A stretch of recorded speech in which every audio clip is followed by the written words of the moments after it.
Hello everyone, welcome back to Taiyari online. मैं हूं सुधा। आज की वीडियो में हम जानेंगे 4 मार्च 2021 के डेली करंट अफेयर्स एमसीक्यू के बारे में और साथ ही आपको बताए जाएंगे प्रश्नों से संबंधित इंपॉर्टेंट फैक्ट्स। ये वीडियो आपके आने वाले सभी एग्जाम्स के लिए महत्वपूर्ण है, तो वीडियो को आप अंत तक देखें। यदि आपको इस वीडियो का पीडीएफ चाहिए तो आप हमें ज्वाइन करें टेलीग्राम ग्रुप पर। टेलीग्राम ग्रुप का लिंक आपको डिस्क्रिप्शन में मिल जाएगा। साथ ही GK, current affairs and latest updates पाने के लिए तैयारी ऑनलाइन को सब्सक्राइब करें, बेल आइकन को दबाएं ताकि सभी नोटिफिकेशन सबसे पहले आप तक पहुंचे। आप हमें इंस्टाग्राम पर भी ज्वाइन कर सकते हैं। इंस्टाग्राम का लिंक आपको डिस्क्रिप्शन में मिलेगा। तो चलिए देर न करते हुए पहला प्रश्न देखते हैं। पहला प्रश्न है, भारतीय रिजर्व बैंक ने हाल ही में यूजर्स का पर्सनल डाटा लीक के मामले में किस डिजिटल पेमेंट फॉर्म पर जांच के आदेश दिए हैं? तो देखिए, जांच के आदेश दिए गए हैं मोबीक्विक पे। ऑप्शन नंबर सी इसका करेक्ट आंसर है। चलिए आपको बताया जाए कि मोबीक्विक क्या है।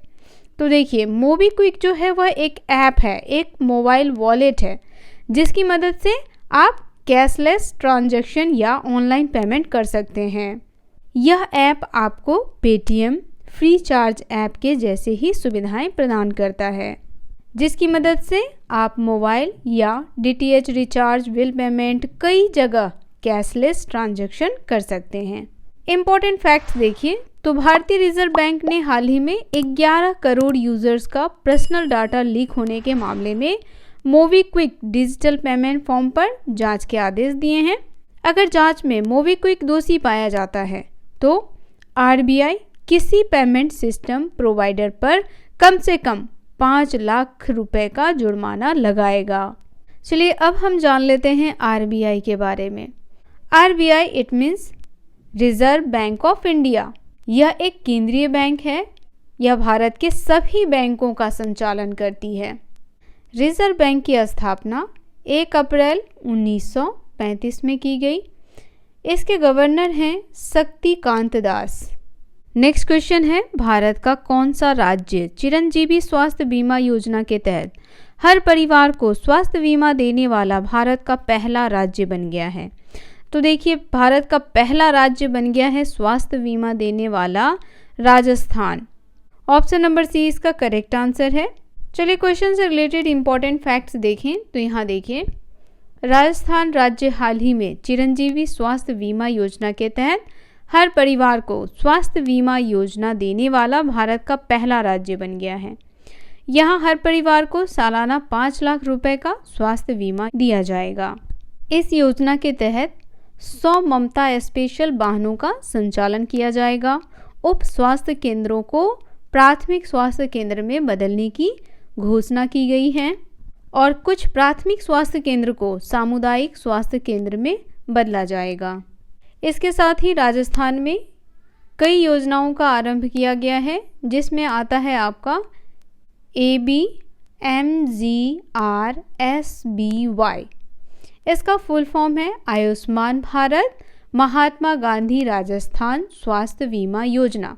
और राजस्थान में पूरा काम पूरा दाम योजना भी आरंभ किया गया है और ये योजना जो है वह मनरेगा वर्कर्स के लिए किया गया है। नेक्स्ट क्वेश्चन हमारा है, सुप्रीम कोर्ट ने हाल ही में किस राज्य सरकार पर अदालत का समय बर्बाद करने के लिए 20,000 रुपये का जुर्माना लगाया है? तो देखिए, 20,000 रुपये का जुर्माना लगाया गया है बिहार सरकार पर। ऑप्शन नंबर डी इसका करेक्ट आंसर है। चलिए इससे रिलेटेड इंपॉर्टेंट फैक्ट्स आपको बता दिया जाए कि क्यों जुर्माना लगाया गया। इम्पॉर्टेंट फैक्ट्स देखिए, तो बिहार सरकार पर एक अपील खारिज करते हुए अदालत का समय बर्बाद करने के लिए 20,000 रुपये का जुर्माना लगाया गया और यह जुर्माना लगाया है न्यायमूर्ति SK कौल और न्यायमूर्ति RS रेड्डी की खंडपीठ के द्वारा। यह पूरा मामला क्या है? तो देखिए, न्यायमूर्ति SK कौल और न्यायमूर्ति RS रेड्डी ने कहा कि राज्य सरकार ने उच्च न्यायालय की खंडपीठ के आदेश के खिलाफ पिछले वर्ष सितंबर में सुप्रीम कोर्ट में विशेष याचिका SLP दाखिल की थी। उच्च न्यायालय ने इसकी याचिका पर सहमति के आधार पर निस्तारण कर दिया था। नेक्स्ट क्वेश्चन हमारा है, नेपाल ने तराई क्षेत्र में सड़क के बुनियादी ढांचे को मजबूत करने के लिए किस देश की सरकार ने 800 करोड़ नेपाली रुपए की सहायता देने की घोषणा की है? तो देखिए 800 करोड़ नेपाली रुपए की सहायता देने की घोषणा भारत सरकार ने की है। ऑप्शन नंबर डी इसका करेक्ट आंसर है। चलिए इससे रिलेटेड इंपॉर्टेंट फैक्ट्स देखें तो यहाँ देखिए भारत सरकार ने नेपाल में तराई क्षेत्रों में सड़क के बुनियादी ढांचे को मजबूत करने के लिए नेपाल की सरकार को 800 करोड़ नेपाली रुपए की सहायता देने की घोषणा की, जिसके लिए समझौता ज्ञापन पर हस्ताक्षर किए गए हैं। और यह हस्ताक्षर कौन किया है तो देखिए नेपाल में भारत के राजदूत विनय मोहन क्वात्रा ने किया है और नेपाल की तरफ से नेपाल के बुनियादी ढांचा एवं परिवहन मंत्री बसंत कुमार नेगबांग ने किया है। इस परियोजना के तहत 111 किलोमीटर लंबा ड्रेनेज सिस्टम तैयार किया जाएगा और साथ ही 650 से अधिक पुलों का निर्माण किया जाएगा। नेक्स्ट क्वेश्चन है, सड़क परिवहन और राजमार्ग मंत्रालय ने हाल ही में वर्ष 2020 से 21 में रोजाना कितने किलोमीटर राजमार्ग का निर्माण करने का रिकॉर्ड बनाया है? तो देखिए रोजाना 37 किलोमीटर राजमार्गों का निर्माण करने का रिकॉर्ड बनाया है। चलिए इससे रिलेटेड इंपॉर्टेंट फैक्ट्स देखें तो यहाँ देखिए सड़क परिवहन और राजमार्ग मंत्री हैं नितिन गडकरी। तो सड़क परिवहन और राजमार्ग मंत्रालय ने वित्त वर्ष 2020 से लेकर के 21 तक में रोजाना 37 किलोमीटर राजमार्गों का निर्माण करने का रिकॉर्ड बनाया है।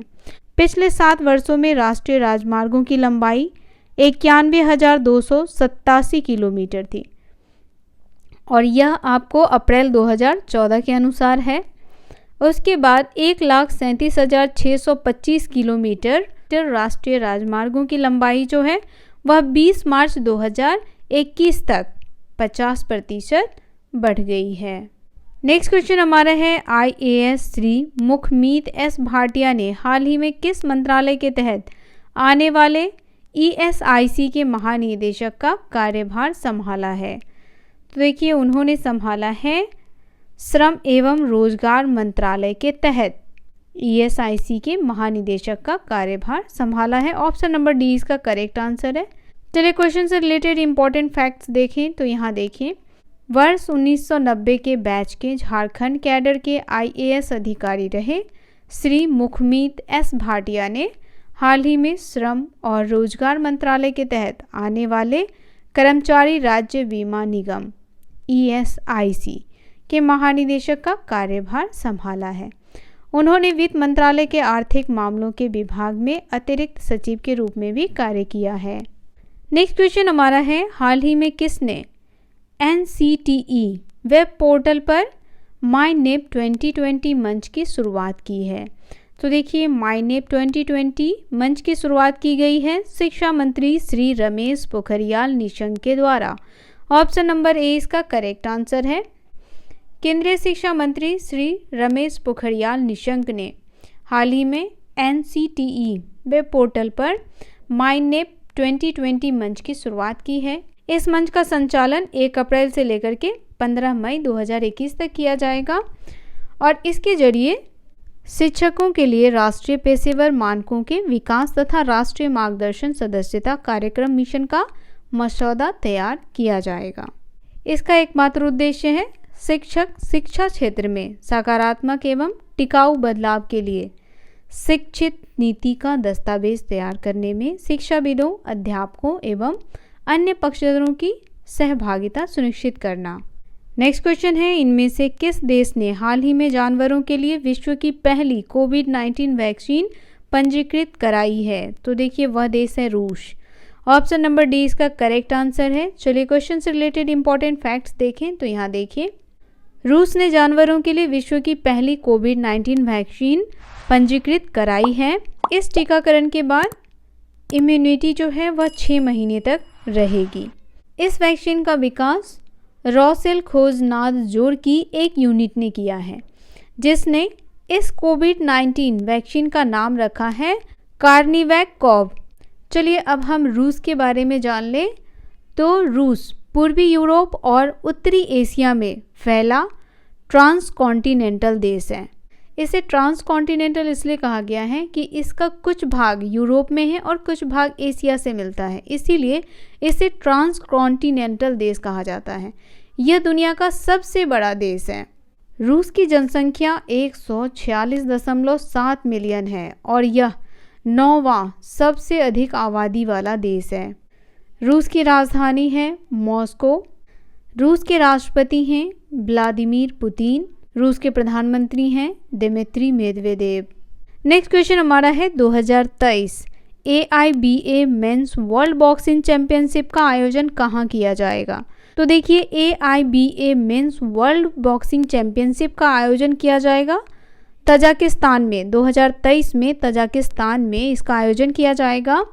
चलिए इससे रिलेटेड इंपॉर्टेंट फैक्ट्स आपको बता दिया जाए तो यहाँ देखिए, अंतर्राष्ट्रीय मुक्केबाजी संघ AIBA के अध्यक्ष हैं उमर क्रीमलेव ने उज्बेकिस्तान की अपनी यात्रा के दौरान आधिकारिक तौर पर यह घोषणा की है कि 2023 AIBA mains world boxing championship का आयोजन ताशकंद में किया जाएगा। ताशकंद उज्बेकिस्तान की राजधानी है, वहाँ किया जाएगा। AIBA की स्थापना 1946 में की गई थी। वर्तमान में इसके अध्यक्ष हैं उमर क्रेमलेव। यह संगठन अमेचर बॉक्सिंग मंचों को स्वीकृति देता है। इसका मुख्यालय स्विट्जरलैंड के लॉसेन में स्थित है। Boxing federation of India BFI यह भारत में मुक्केबाजी की राष्ट्रीय गवर्निंग बॉडी है और यह AIBA की सदस्य भी है। यह देश में मुक्केबाजी के प्रशासन और खेल के आयोजन और विकास के लिए जिम्मेदार है।